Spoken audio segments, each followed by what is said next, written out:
Good morning to all of you. Today we will study the next chapter, that is the rotational motion. आज हम next chapter study करेंगे rotational motion. सबसे पहले जो आपके पास concept आता है वो आता है कॉन्सेप्ट ऑफ सिस्टम और बॉडी ऑफ फाइनाइट साइज।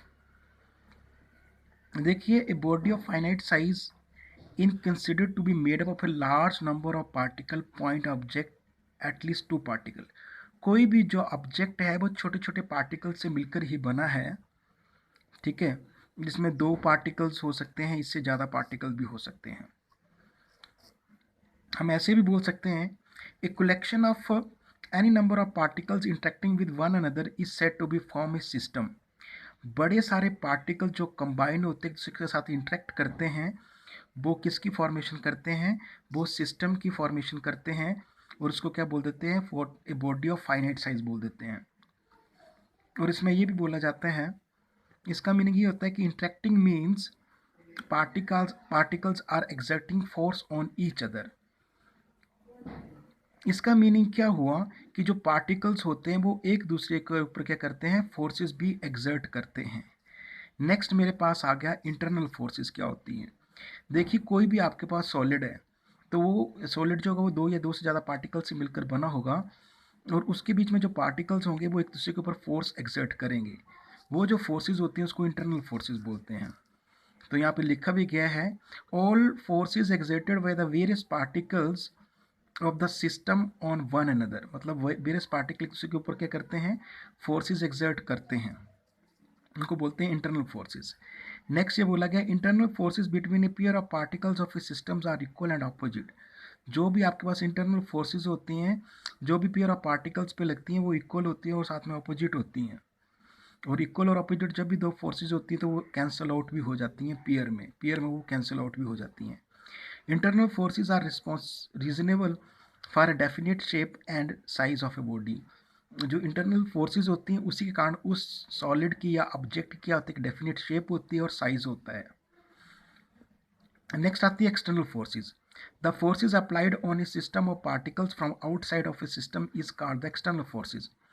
मान लिया कोई सॉलिड है और उस सॉलिड पे हम बाहर से कोई फोर्स लगा रहे हैं, तो वो जो फोर्स लगेगी वो एक्सटर्नल फोर्स लगेगी। मतलब ऐसी फोर्सेस जो बाहर से किसी सिस्टम के ऊपर फोर्सेस लगती हैं उसको बोल देते हैं एक्सटर्नल फोर्सेस।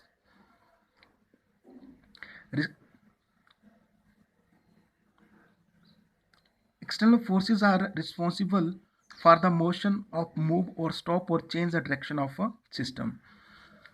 अभी किसी भी ऑब्जेक्ट कोई ऑब्जेक्ट मूव कर रहा है तो हम बाहर से फोर्स लगाएंगे तो उसको हम स्टॉप कर पाएंगे, और यदि कोई स्ट्रेस्ड में है तो उसके ऊपर फोर्स लगाएंगे तो वो मोशन में आ जाएगा, और यदि वो मोशन में है तो उसके ऊपर फोर्स लगाएंगे तो उसकी डायरेक्शन भी चेंज हो जाएगी। नेक्स्ट बात आती है मेरे पास, concept of centre of mass क्या होता है। Concept of centre of mass of a system helps to explain the exerted motion of the system by taking the system as a equivalent point object। Centre of mass होता है, मतलब कोई भी जब object आपके पास मोशन में है तो सारे सिस्टम को कंसिडर किया जाता है और उसको क्या बोल देते हैं? Point object. नेक्स्ट ये बोला गया, centre of mass of a system, it is defined as a point at which the complete mass of the system is assume to be concentrated. Centre of mass of a system ये बोलते हैं कि कोई भी object है मेरे पास जिसका जो मास है, होल मास जो है वो किसी पॉइंट पे कंसंट्रेट है, उसको सेंटर ऑफ मास बोलेंगे। फॉर एग्जांपल मेरे पास ये पेन ही है और इसके सेंटर में एक ऐसा पॉइंट होगा जहाँ पे इसका पूरा का पूरा मास क्या होगा? कंसंट्रेट होगा, उसको बोलेंगे सेंटर ऑफ मास। देखिए आगे नोट फॉर्म में बोला गया है, to study the motion of the system we can consider all the forces external applied on the system are directly applied on the centre of mass of the system. यदि हमने motion को study करना है किसी system को, तो हम consider करेंगे सभी फोर्सेस को, चाहे वो एक्सटर्नल होंगी, अप्लाइड होंगी सिस्टम के ऊपर, वो डायरेक्टली प्रोपोर्शनल होती है centre of mass of the system. वो डायरेक्टली प्रोपोर्शनल होती है centre of mass of the system. अभी हम एक एक्सप्रेशन निकालेंगे, centre of mass of A 2 particles. हमने क्या काम किया, एक कोऑर्डिनेट सिस्टम ले लिया, इस कोऑर्डिनेट सिस्टम पे हमने 2 मासेस रख दिए, एक m1 रखा, एक m2 रख दिया। साथ में हमने ये बोला कि इसका जो सेंटर ऑफ मास है वो सी पॉइंट पे कंसंट्रेट हो रहा है। r1 इसका पोजीशन वेक्टर है, r2 इसका पोजीशन वेक्टर है, 2 इसके पोजीशन वेक्टर आ गए। तो हमने ये बोला कि आपने सिस्टम ऑफ 2 पार्टिकल कंसिडर कर लिया, एक का मास m1 है, दूसरे का m2 है, और एक पॉइंट A है, दूसरा पॉइंट B है। OA जो है वो R1 है, OB जो है R2 है। ये कंसिडर कर लिया और इसको बोला गया फ्रेम ऑफ रेफरेंस। और इसी के बारे में हमने लिखा कि हमने कंसिडर कर लिया एक पॉइंट C जिसको हम सेंटर ऑफ मास बोलते हैं। ठीक है, फिर हमने क्या कंसिडर किया, जो डायग्राम में हमको दिखाई दे रहा था वो हमने कंसिडर किया। तो इसमें हमने ये बोला कि OC जो है वो RC के बराबर है। यहाँ पे मैंने बोला कि B1 और B2 जो है वो वेलोसिटीज हैं पार्टिकल्स की, M1 और M2 क्या हैं, मासेस हैं, और टाइम t पे। अभी आपको पता है कि जो वेलोसिटी होती है वो डिस्प्लेसमेंट अपॉन टाइम होती है। तो यहाँ पे पोजीशन वेक्टर कंसिडर करेंगे तो V1 मेरे पास आएगा dr1 अपॉन dt। इसी तरह से V2 आएगा मेरे पास dr2 अपॉन dt। इक्वेशन 1 आ गई। फिर मैंने ये माना कि F12 जो है वो इंटरनल फोर्स लग रही है M1 पे ड्यू टू M2 पे। इसी तरह से F21 जो है वो इंटरनल फोर्स लग रही है M2 पे ड्यू टू M1 पे। F1 जो है वो एक्सटर्नल फोर्स लग रही है अप्लाइड ऑन M1। F2 जो है external force applied on M2। तो यहाँ पे टोटल फोर्स जो यहाँ पे लगेगी पार्टिकल के ऊपर वो लगेगी F12 प्लस F1। अभी आपने क्या किया, यहाँ पे न्यूटन का सेकेंड लॉ अप्लाई कर दिया। तो न्यूटन का सेकेंड लॉ बोलता है कि F12 plus F1 is equal to dp1 upon dt।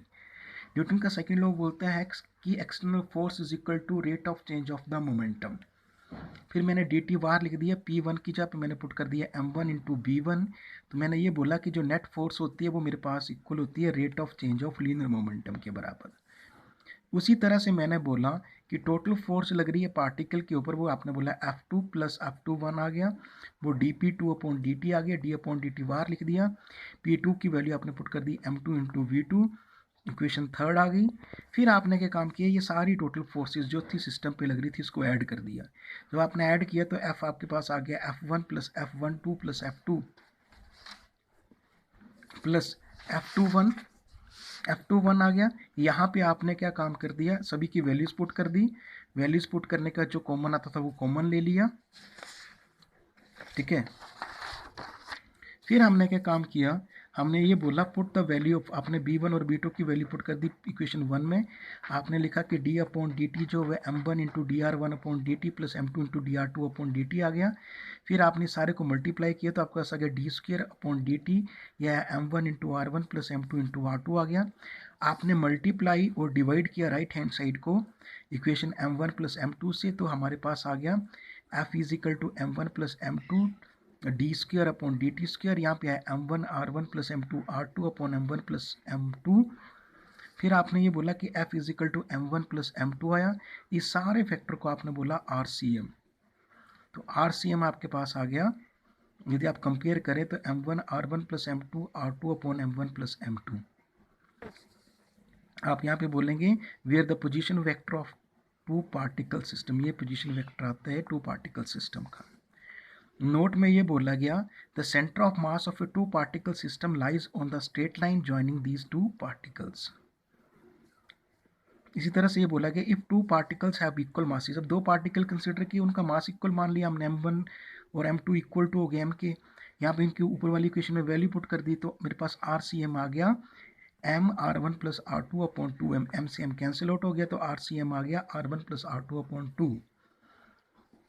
तो ये बोला गया centre of mass of two particle system lies at the mid point of the line joining the two particle. जो centre of mass होता है two particle का system का, वो कहाँ पे लाई करता है, वो हमेशा सेंटर में ही लाई करता है सिस्टम के। ये आपको ध्यान में रखना है। मतलब कोई भी ऑब्जेक्ट होगा तो उसके सेंटर में ही लाई करेगा सेंटर ऑफ मास। नेक्स्ट मेरे पास आता है centre of mass of a system of n particle. पिछले वाला एक्सप्रेशन मैंने निकाला टू पार्टिकल्स के लिए। इसी तरह से मान लिया कि मेरे पास n पार्टिकल्स होते हैं, तो ये मेरे पास आएगा RCM is equal to M1 R1 plus M2 R2 plus on MN RN upon सभी मासेस मैंने ऐड कर दिया अप टू n तक। अभी in term of position coordinates की बात करूँगा तो मेरे पास आएगा in term of position coordinates आएगा मेरे पास M1 X1 plus M2 X2 plus on MN XN upon M1 plus M2 plus on MN। तो X CM की आ गई। इसी तरह से YCM की बात करूँगा तो X1 को हम Y1 से रिपीट करेंगे, रिप्लेस करेंगे तो M1 R1 M1 Y1 plus M2 Y2 plus on MN upon M1 plus M2 plus MN आ गया। इसी तरह से ZCM की बात करेंगे तो M1 Z1 plus M2 Z2 plus MN ZN आ गया upon M1 plus M2 plus MN आ गया। ठीक है, तो ये देख लीजिए इस सारे मासेस को M1 plus M2 plus MN को मैंने कैपिटल M कंसिडर कर दिया। ये total mass of A rigid body of a system माना इसको कैपिटल M को। तो ये मेरे पास डायग्राम है, इसमें A B आ गया, R1 आया, R2 आया, RCM आया और RN आ गया। तो RCM आ गया X CM I plus Y CM J plus ZCM K। तो R1 आ गया X1 I plus Y1 J plus Z1 K। R2 आ गया X2 I plus Y2 J plus Z2 K। तो RN आ गया XN I plus YN J plus ZN K के बराबर हो गया। ठीक है जी, देखिए अभी मेरे पास एक न्यूमेरिकल आ रहा है। उस न्यूमेरिकल में ये बोला गया है कि आपके पास टू बॉडीज ऑफ मासेस, दो बॉडीज है जिसका मास एक का 1 kg है दूसरे का 2 kg है, आर लोकेटेड एट, उसको लोकेट किया गया है, डिस्टेंस 1 है 2 है और -1 3 है respectively. Calculate the coordinates at the centre of मास, आपको कोऑर्डिनेट्स कैलकुलेट करनी है सेंटर ऑफ मास पे। सोल्यूशन में ये बोला गया कि M1 जो होता है 1 kg, X1 1, Y1 2, M2 2 kg आ गया, X2 -1 आ गया, Y2 3 आ गया। तो कोऑर्डिनेट्स ऑफ CM क्या होंगे, XCM होगा M1 X1 plus M2 X2 upon M1 plus M2। यहाँ पे सारी वैल्यू पुट कर दी, इसकी वैल्यू 1 पुट की, इसकी 1 इस प्लस 2 इसकी -1 और यहाँ पे आ गया 1 प्लस 2, ये सारा कैलकुलेट करके -1 अपॉन 3 आ गया। इसी तरह से YCM की बात करें तो M1 Y1 plus M2 Y2 upon M1 plus M2, यहाँ पे वैल्यू 1 पुट की, 2 प्लस 2 इंटू 3 प्लस 1 अपॉन 2 तो 8 अपॉन 3 आ गया। तो कोऑर्डिनेट्स ऑफ CM के क्या होंगे हमारे पास, सेंटर ऑफ मास के -1 अपॉन 3 8 अपॉन 3 होंगे। ठीक है, तो ये टॉपिक था मेरे पास। अभी नेक्स्ट टॉपिक आता है मेरे पास law of conservation of linear momentum for a rigid body. Rigid body क्या होती है, जिसको सॉलिड बॉडी भी बोल सकते हैं, जो नंबर ऑफ पार्टिकल से मिलकर बनी होती है, जो कि मैंने पहले बताया आपको। अभी मैंने क्या कंसिडर किया, इस एक्सप्रेशन में मैंने n number of particle consider कर लिए। ऑब्वियस सी बात है, जब n नंबर ऑफ पार्टिकल हैं उनके तो मासेस भी क्या होंगे, अलग अलग होंगे। तो M1 M2 so on MN उसके मासेस ले लिए। तो उनका लीनियर मोमेंटम का एक्सप्रेशन है, तो लीनियर मोमेंटम भी सपोज करना पड़ेगा। P1 P2 P3 so on Pn respectively उसका क्या मान लिया, लीनियर मोमेंटम मान लिया। आगे मैंने न्यूटन का सेकेंड लॉ लगा दिया, जिसमें यह बोला जाता है कि F external dP upon dt के बराबर होती है, जहाँ पे F एक्सटर्नल जो आ रही है आपके पास नेट एक्सटर्नल फोर्स जो सिस्टम के ऊपर लग रही है। ठीक है, अभी देखिए फिर मैंने क्या काम किया, मैंने न्यूटन का सेकेंड लॉ लगाया। तो मैंने ये बोला कि इस एक्सप्रेशन में मैंने तो कोई एक्सटर्नल फोर्स ही नहीं लगाई। जब मैंने कोई एक्सटर्नल फोर्स नहीं लगाई तो एक्सटर्नल फोर्स मैंने जीरो कंसीडर कर ली। जब एक्सटर्नल फोर्स जीरो कंसीडर कर ली तो dP अपॉन dt भी जीरो हो गया। तो dP अपॉन dt जीरो के बराबर होता है, इसका मतलब P किसके बराबर हो जाएगा, कांस्टेंट के। तो मैंने ये बोला because the differentiation of constant क्या होती है, जीरो। आगे ये बोला गया hence linear momentum of a system remain constant, जो लीनियर मोमेंटम होता है सिस्टम का वो कांस्टेंट होता है if external force acting on the system is zero, जो एक्सटर्नल फोर्स सिस्टम के ऊपर लगती है वो जीरो होती है। और this is a law of conservation of linear momentum, ये जो आपके पास लॉ है ये कंजर्वेशन ऑफ लीनियर मोमेंटम का है। तो आपने ये बोला कि F external dP upon dt होता है, d अपॉन dt बाहर ले लिया तो आपने इसको लिखा MBCM लिख दिया।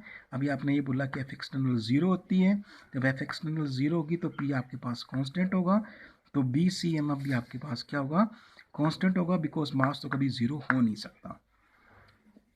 तो हमने यहाँ से ये निकाला कि hence the center of mass of a system moves with a constant velocity if the external force acting on the system is zero।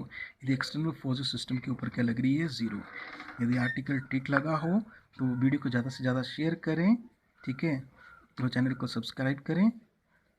आपका वीडियो देखने के लिए धन्यवाद। जय हिंद।